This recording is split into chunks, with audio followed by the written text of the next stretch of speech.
Sobat Maestro, sesaat lagi kita akan bersama-sama mengikuti ibadah raya bersama Gereja Bethany Fresh Anointing. Selamat mendengarkan.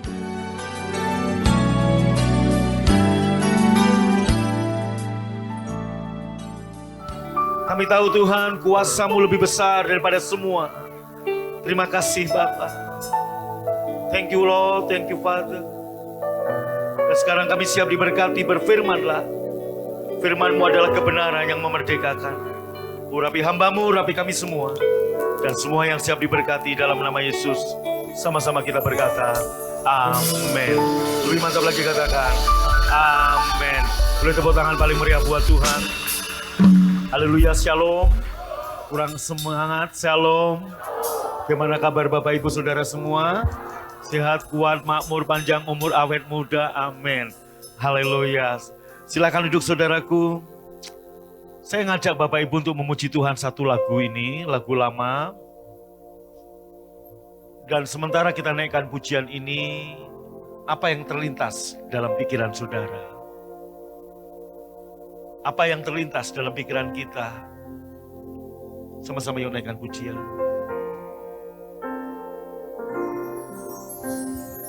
Bukan dengan barang fana Kau membayar dosaku. Dengar, dia bayar saudara. Dengan darah yang mahal. Amin. Tiada noda dan celah. Dia bayar hidup kita. Bukan dengan Dia menebus hidup saudara. Bukan dengan emas, bukan dengan perak. Kau menebus diriku Dengan kasih karunia-Nya. oleh segenap kasih Sama-sama angkat tangan kita. dan pengorbananmu. Ku telah mati dan tinggalkan cara hidupku yang lama. Garis bawahi cara hidup yang lama. Semuanya sia-sia dan tak berarti lagi. Hidup ini ku letakkan pada mezbamu ya Tuhan.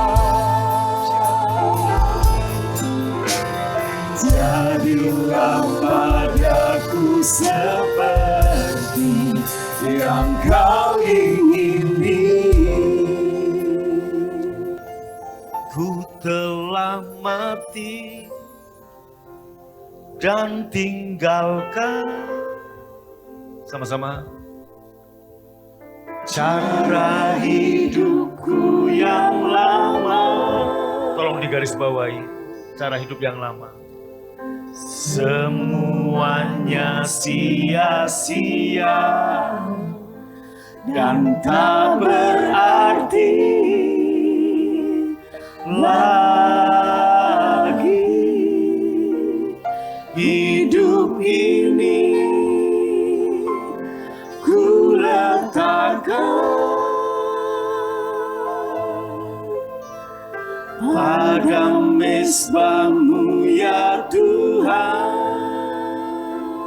Jadilah padaku. Jadilah padaku seperti yang kau ingini. Boleh beri tepuk tangan buat Tuhan. Terima kasih tim PW. Setiap kali kita mendengar atau memuji lagu ini, apa yang terlintas dalam pikiran Bapak Ibu Saudara selama ini? Saya tanya beberapa orang, waktu kamu nyanyi lagu ini, kamu dengar lagu ini, ku telah mati dan tinggalkan cara hidup yang lama, yang sia-sia. Apa yang terlintas dalam pikiranmu?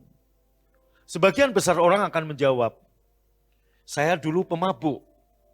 Itu cara hidup saya yang lama, yang sia-sia. Sekarang saya nggak pemabuk. Saya dulu penipu. Sekarang gue udah nggak nipu-nipu lagi nih. Saya dulu pendosa. Sekarang saya berusaha hidup kudus. Saya dulu tukang bohong. Sekarang saya enggak. Saya dulu biasa dugem. Sekarang hidup saya baik-baik.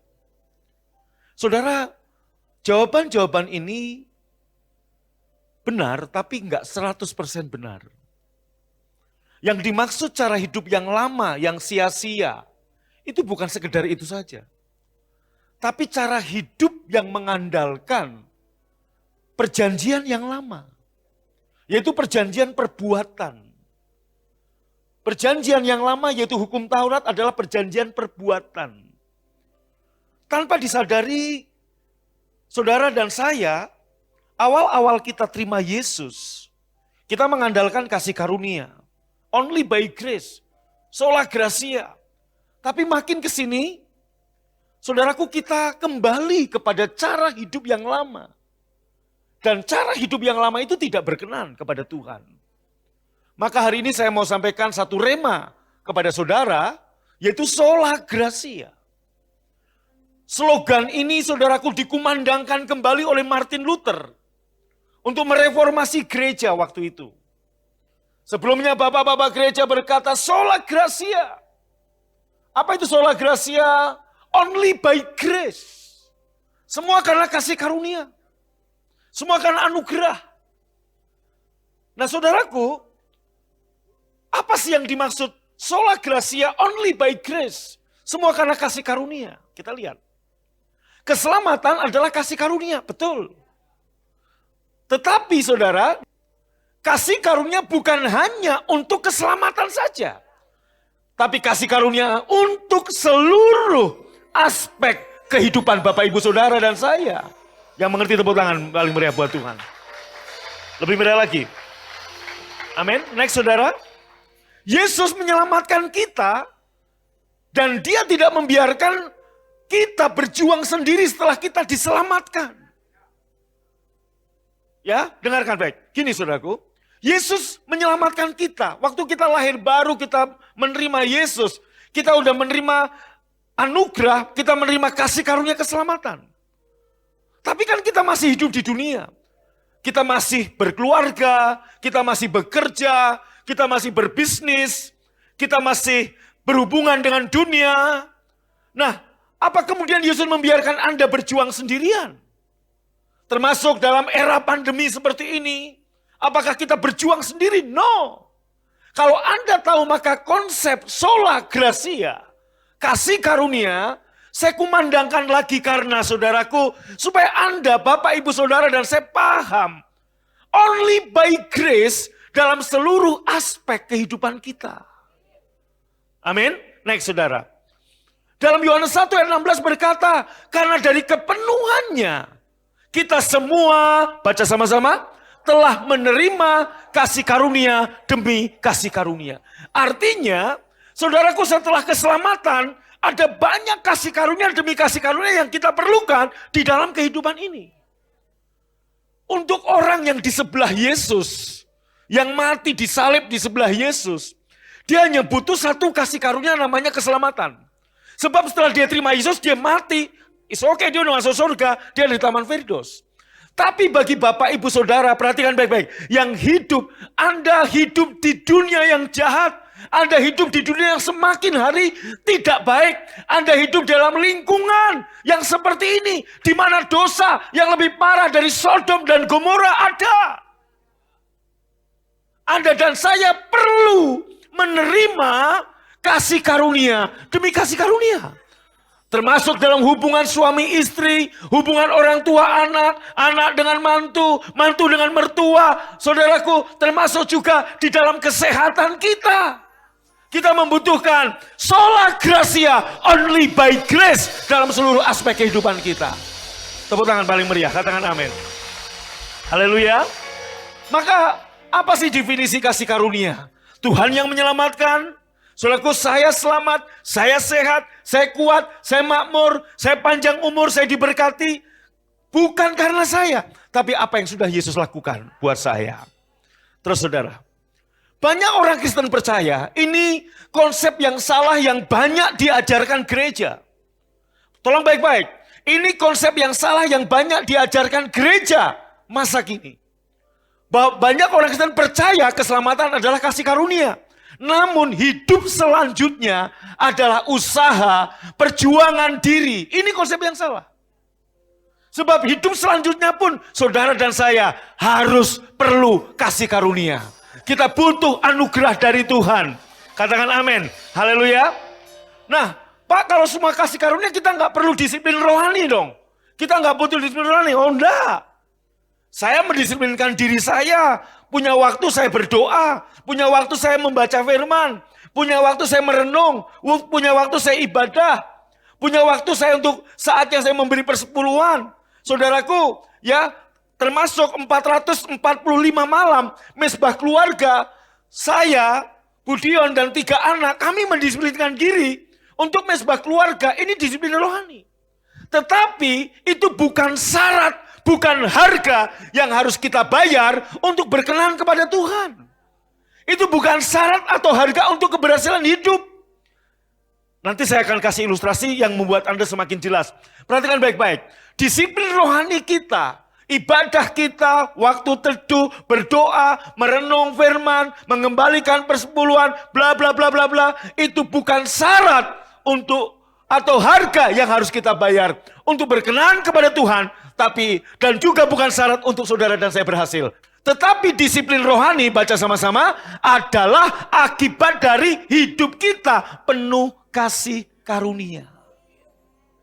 Jadi saudaraku, saya dipenuhi kasih karunia Tuhan, akibatnya saya punya disiplin rohani.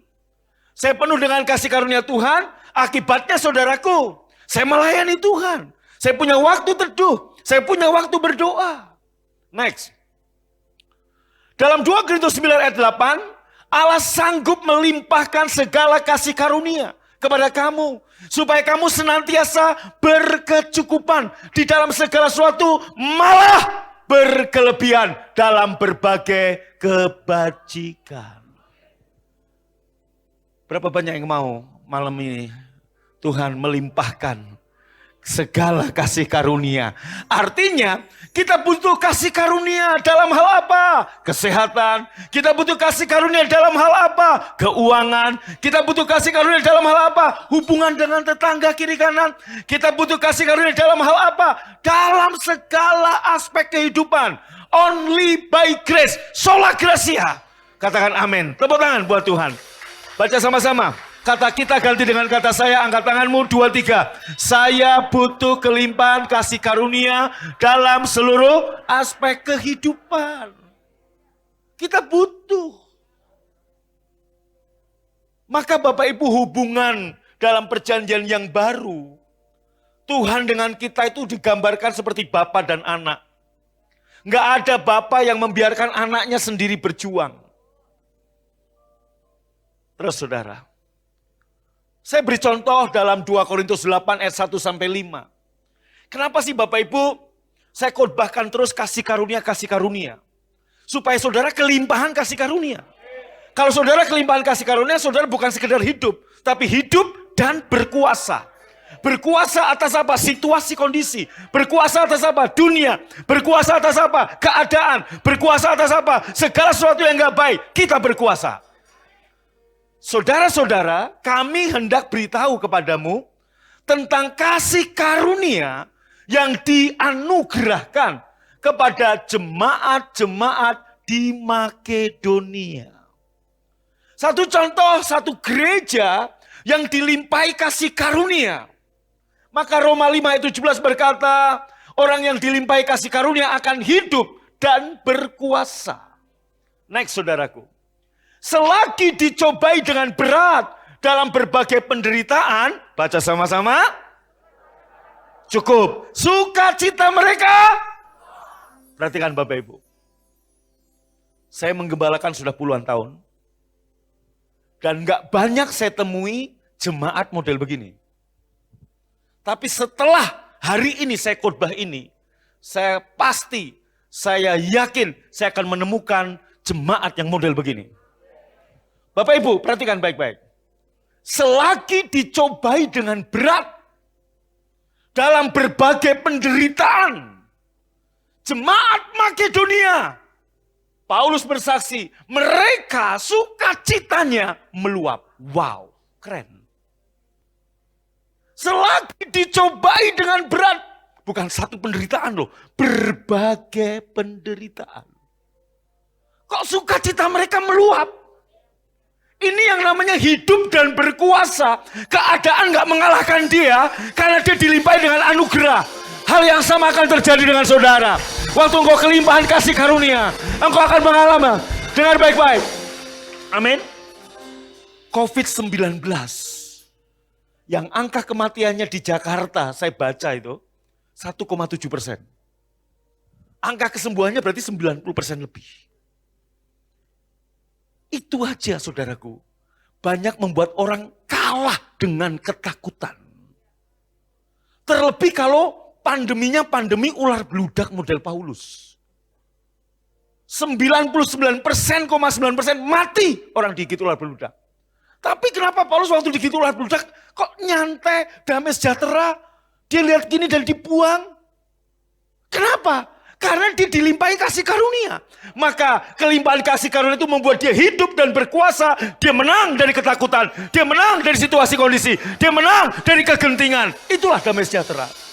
Siapa yang butuh kasih karunia berlimpah-limpah, engkau akan hidup dan berkuasa. Haleluya. Amin. Ayat berikutnya.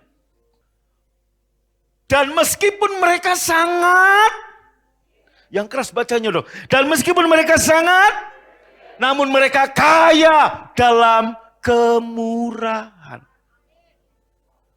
Wow. Yang ada biasanya kalau orang miskin, waduh saudaraku, susah banget ya. Loh yang kaya pelit aja banyak.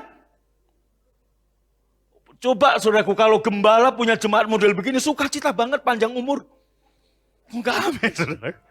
Betul enggak? Kurang aja, murah hati. Kenapa mereka bisa lakukan itu? Meskipun mereka sangat miskin, pas-pasan, namun mereka kaya dalam kemurahan. Apa yang membuat dia bisa? Sekali lagi saya katakan tadi. Karena dia menerima kelimpahan kasih karunia, maka yang keluar adalah kemurahan. Dalam keadaan pas-pasan, tapi berlimpah kemurahan. Kenapa? Sola gracia, only by grace. Tepuk tangan buat Tuhan. Itulah yang terjadi dengan jemaat Makedonia. Sekalipun saudaraku dicobai dengan berat, dalam bukan 1, 2, berbagai penderitaan. Sukacita mereka meluap. Jadi sukacita bukan karena keadaan. Karena mereka tahu mereka dilimpahi dengan kasih karunia oleh Sang Kristus. Tepuk tangan, tepuk tangan. Alasan ini, kalau Anda hari ini datang dengan berbagai masalah dan Anda nggak bersukacita, dengarkan baik-baik. Alasan ini bisa membuat Anda bersukacita. Kenapa? Limpahi aku dengan kasih karuniamu. Kamu akan menang dalam segala keadaan. Kamu akan menang dengan situasi. Kamu akan menang dengan masalah. Haleluya. Dan hati yang gembira akan menjadi obat dalam dirimu. Engkau akan mengalami mujizat, kesembuhan, kemenangan, pemulihan dalam diri saudara. Yang setuju tepuk tangannya paling keras buat Tuhan. Katakan haleluya. Aku bersaksi bahwa mereka telah memberikan menurut kemampuan mereka. Bahkan melampaui kemampuan mereka. Jadi saya ngerti saudara. Orang pelit itu bukan masalah kaya atau miskin. Tapi kurang kasih karunia. Ini Makedonia miskin, tapi murah hati banget. Ada yang ketawa-ketawa tersinggung ya, mohon maaf saudaraku. Tapi hari ini saya berdoa Anda penuh dengan kasih karunia. Anda akan bermurah hati karena kasih karunia Allah yang ada dalam dirimu. Wow, amin. Yes, aku bersaksi bahwa jemaat Makedonia telah memberikan menurut kemampuan mereka, bahkan melampaui loh kemampuan mereka. Dahsyat ini. Amin. Next, saudara. Dengan kerelaan sendiri mereka meminta dan mendesak kepada kami, supaya mereka juga beroleh kasih karunia untuk mengambil bagian dalam pelayanan kepada orang-orang kudus. Saya bersyukur di gereja ini sudah banyak jemaat yang seperti ini.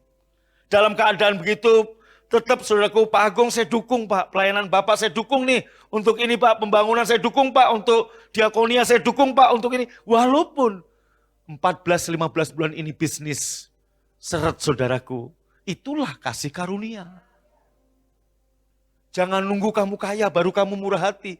Justru waktu kita nerima kelimpahan kasih karunia, apapun keadaanmu, engkau akan menjadi orang yang bermurah hati. Karena kita sudah menerima kelimpahan kasih karunia. Terus, mereka memberi lebih banyak daripada yang kami harapkan. Mereka memberi diri mereka pertama-tama kepada Allah. Bapak Ibu, halo? Dengan pengertian ini, gak ada namanya pelayanan itu terpaksa. Maka para pendoa syafaat, para PPG, tim PW, kalau engkau mengerti, engkau dipenuhi dengan kasih karunia. Engkau punya waktu terbatas, engkau punya tenaga terbatas. Orang Makedonia, karena dia sadar dilimpahi kasih karunia. Saya percaya, waktu khotbah ini saya sampaikan, akan banyak orang yang memberikan dirinya untuk melayani Tuhan dalam waktu yang terbatas, Pak. Bawa saya Pak untuk pelayanan Pak. Baik pendoa, baik PPG, baik tim PW, baik apapun. You punya talenta. Saya nggak punya talenta main musik Pak. Minimal kamu bisa senyum. Apalagi di zaman pandemi nggak perlu senyum, pakai masker. Gini doang. Haleluya. Amin. Amin. Cuma Makedonia, dia memberikan diri mereka kepada Tuhan. Mereka nggak hitung-hitungan. Dan yang kedua, mendukung kepada kami. Kenapa orang Makedonia bisa begini? Karena mereka dilimpahi kasih karunia. Next, saudara. Nah sekarang, ku telah mati dan tinggalkan cara hidupku yang lama. Semuanya sia-sia dan tak berarti lagi.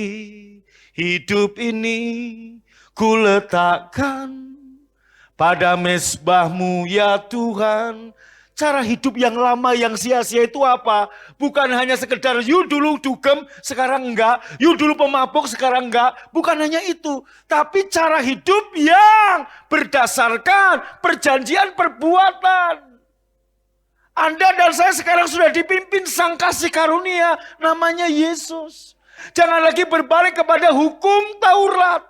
Apa itu hukum Taurat? Ingat, hukum Taurat fokusnya aku lakukan ini, aku berbuat ini upayaku. Sementara kasih karunia, apa yang Yesus lakukan buat saudara. Kamu lepas dari Kristus jika kamu mengharapkan kebenaran oleh hukum Taurat. Kalau kamu berpikir untuk sukses kamu harus begini, untuk ini kamu harus begini. Kristus nggak ngefek dalam hidupmu. Kamu lepas dari kasih karunia, kamu hidup di luar kasih karunia. Yang membuat saudara lepas dari Kristus bukan waktu saudara jatuh dalam dosa, tapi waktu kamu kembali ke hukum Taurat. Bukan berarti saya ngomong begini, kasih karunia adalah lisensi untuk berbuat dosa. Tidak, justru kasih karunia adalah kekuatan untuk kita menang dari dosa. Kalau saya nggak penuh kasih karunia, ada orang ngamuk-ngamuk ke rumah saya gebukin saudara. Saya ngalamin loh, tanya anak-anak saya. Ngamuk-ngamuk ke rumah saya. Ngomong mau nembak, ngomong mau nyembelih, tak gebukin. Tapi apa yang buat saya menang? Saya tetap tersenyum. Oh Bapak mau nyembelih, ya sudah nanti tak kubur. Gampang. Dengan senyum, apa yang membuat saya menang? Karena saya kelimpahan kasih karunia. Terus saudara, arti hidup di luar kasih karunia adalah kembali lagi ke hukum Taurat. Maka Bapak Ibu, dedikasi saya kepada Tuhan, pengorbanan saya kepada Tuhan, kasih dan cinta saya, pemberian waktu, tenaga dan uang saya kepada Tuhan, sesungguhnya bukan Tuhan nuntut, Tapi karena saya sudah kelimpahan. Tapi karena apa saudaraku? Karena akibat saya menerima kasih karunia demi kasih karunia demi kasih karunia. Maka akibatnya yaitu apa? Saya punya disiplin rohani. Saya melayani Tuhan. Karena apa? Saya tahu dia terlalu baik buat saya. Haleluya. Yang mengerti boleh tepuk tangan paling meriah. Katakan, wow. Amin. Nah, Bapak Ibu, hukum Taurat itu kudus, mulia, sempurna. Tapi dia nggak bisa ngubah kamu. Dia hanya bisa menuntut, dia nggak bisa membimbing. Tapi Tuhan kasih karunia grace. Lihat istrinya Petrus bikin nasi goreng, kepedesan. Dia menuntun, sayang ini kepedesan. Cabenya berapa tadi? 15. Wah, kurangi. Ini tehnya kenapa kepahitan? Kasih gula dikit. Tuhan kasih karunia menuntun Anda. Bapak Ibu, kita kenal Tuhan. Mungkin masih banyak salah kita kenal Tuhan. Tuhan gak marah. Yesus menuntun Anda. Ngerti? Terus, hukum Taurat hanya menjadi cermin yang hanya bisa menunjukkan siapa kamu, apa kesalahanmu, dan dia menuntut terus. Next, tapi kasih karunia mengubah Anda menjadi kudus, mulia, dan sempurna. Kasih inilah yang membuat Petrus tadi bermetamorfosa. Dia diberi kasih, diberi kasih, diberi kasih. Dulu dia orang pelit, orang kikir. Dia bisa murah hati. Kenapa? Loh, aku dibeli dengan harga yang mahal. Aku diterima dengan tanpa syarat. Aku dilayani dengan baik. Apa responku? Ibadah kita hari ini, karena kita sudah kelimpahan kasih karunia. Maka ini respon kita kepada Tuhan. Terus saudara. Mayoritas orang Kristen hidup mengandalkan kasih karunia hanya pada awal perjalanan setelah lahir baru. Setelah itu tanpa disadari, kembali ke cara hidup yang sia-sia. Yaitu mengandalkan perbuatan, cara hidup hukum Taurat. Dan ini melukai Tuhan. Tuhan cemburu. Karena kamu berpikir dengan upayamu kamu bisa. Kamu berpikir dengan segala usahamu kamu bisa. Kamu berpikir Tuhan minta bayaran supaya kamu selamat. Banyak orang hamba Tuhan, orang Kristen ngajar. Kita mesti bayar harga, kita mesti bayar pengorbanan Tuhan. Pengorbanan Tuhan terlalu mahal, nggak ada seorang pun yang bisa membayarnya. Apa yang mau lu bayar? Kalau pengorbanan Tuhan bisa dibayar, murahan pengorbanan dia. Kamu dan saya nggak bisa bayar sampai kapanpun. Yang melukai Tuhan. Yang buat kamu mengalami perjinahan rohani. Saat kamu kembali pada cara hidup yang lama, yang sia-sia. Kamu berpikir kamu bisa sehat, sukses, kuat, makmur dengan usahaku. Kamu gak ngandelin lagi dia. Saudaraku lihat. Maka kita sering dengar istilah. Kami sedang mengalami kasih yang mula-mula. Setelah masa kasih mula-mula lewat. Kami masuk masa bayar harga. Yang benar adalah Yesus sudah bayar harganya lunas. Untuk saudara, dulu, sekarang, sampai selama-lamanya. Yesus sudah bayar. Kalau keselamatan aja sudah dibayar. Kesembuhanmu sudah dibayar. Kesehatanmu sudah dibayar. Kemakmuranmu sudah dibayar. Amin. Setelah ngerti ini, saya hidup dalam kasih yang mula-mula. Senantiasa karena anugerah yang Tuhan beri buat saya. Terus saudara, kesimpulannya, kita telah mati terhadap hukum Taurat atau perjanjian perbuatan. Jika kita mengandalkan hukum Taurat, kita lepas dari Kristus. Ini yang disebut perjinahan rohani. Yaitu mengandalkan upaya usaha perjuangan diri sendiri untuk berkenan, layak, sehat, diberkati, sukses. Ini cara hidup yang sia-sia. Dan mohon maaf, Anda banyak temukan pengajaran yang seperti itu di banyak pengajaran di media sosial, YouTube, Anda boleh lihat. Itu yang terjadi. Ayo kita berjuang supaya kita berkenan. Saudaraku, Tuhan sudah bayar harganya. Apalagi yang mau Anda perjuangkan. Tadi kemudian setelah Petrus saya layani, saya Tuhan Grace. Timbul inisiatif dari dia, buat saya nasi goreng, buatin saya teh. Dan Tuhan tahu, pekerjaanmu gak pernah sempurna. Tapi Tuhan kasih karunia Yesus gak pernah nuntut kamu sempurna. Dia yang menyempurnakannya. Satu kali Harvest katakan seneng gambar. Dan dia bikin gambar. Dan dia bilang gini, Bapak Harvest gambar waktu dia kecil. Bapak ini gambar Bapak. Dia gambar saya. Ganteng ya Pak. Waduh gambarnya elek gini kok bapakmu nak. Apa kuliah saya marah kamu nih kurang ajar. Bapakmu tuh ganteng. Kenapa kamu kok gambar model begini? Ini Kang Novian ini. Saya nggak begitu toh. Saya akan menghargai namanya Bapak. Waduh nak, mantap, bagus, terus. Itu. Waktu dia berjuang saudaraku matematik nilai 4. Saya sebagai Bapak yang baik saya nggak nuntut. Kenapa 4? Belajar lagi dong, goblok kamu. Enggak. Nak, ayo, nggak apa-apa. Dulu bapakmu juga pernah 2. Ayo semangat. Haleluya. Yesus begitu. Kamu salah menafsirkan firman. Yesus nggak ngukum kamu, dia tahu. Kamu proses untuk anak-anak saya mengenal saya itu proses. Untuk saya kenal Bapa itu proses. Saya belum mengenal dia dengan sempurna. Hari ini jangan kembali ke cara hidup yang lama. Kita ada dalam cara hidup kasih karunia.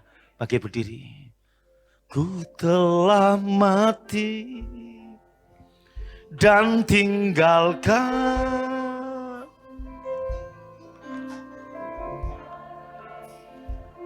yang lama, semuanya sia-sia dan tak berarti lagi hidup ini. Ku letakkan pada mezbah-Mu ya Tuhan. Jadilah padaku seperti yang Kau ingin. Sekali lagi katakan, oh, ku telah mati dan tinggalkan cara hidupku yang lama. Semuanya sia-sia dan tak berarti lagi hidup ini. Ku letakkan pada mezbah-Mu ya Tuhan. Jadilah padaku seperti yang Kau ingini. Jadilah padaku seperti yang Kau ingini. Jadilah padaku seperti yang Kau ingini.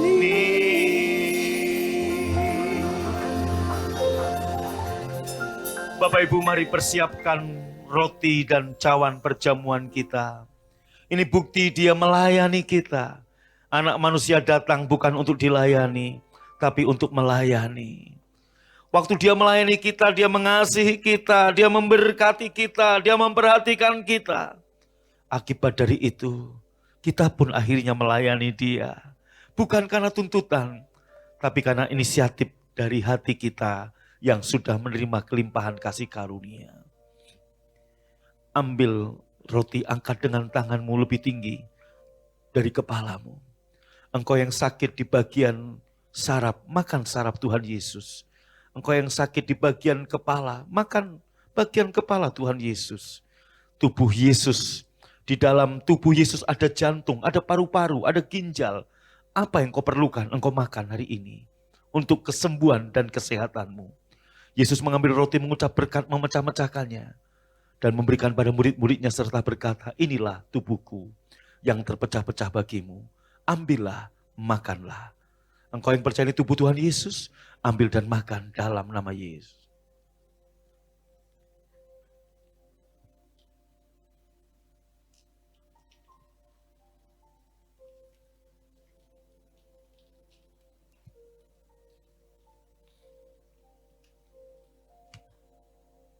Mari angkat cawan dengan tangan kanan saudara lebih tinggi dari kepala saudara.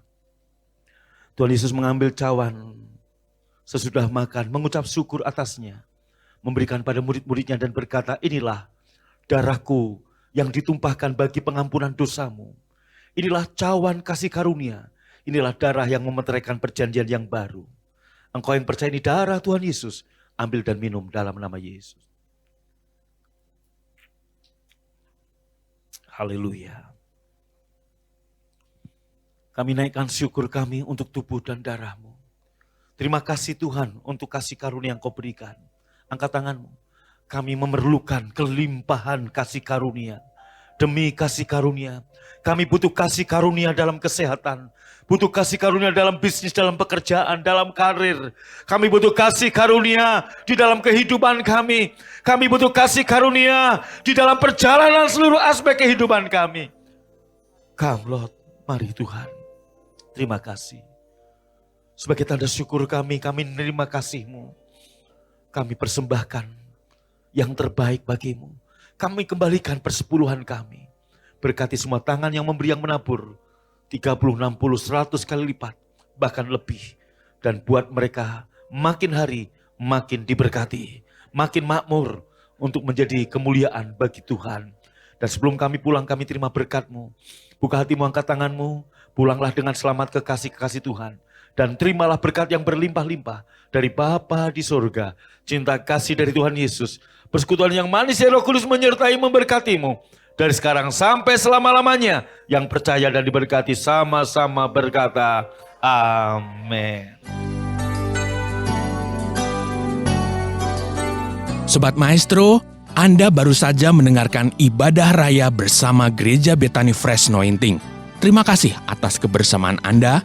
Selamat hari Minggu dan Tuhan Yesus memberkati.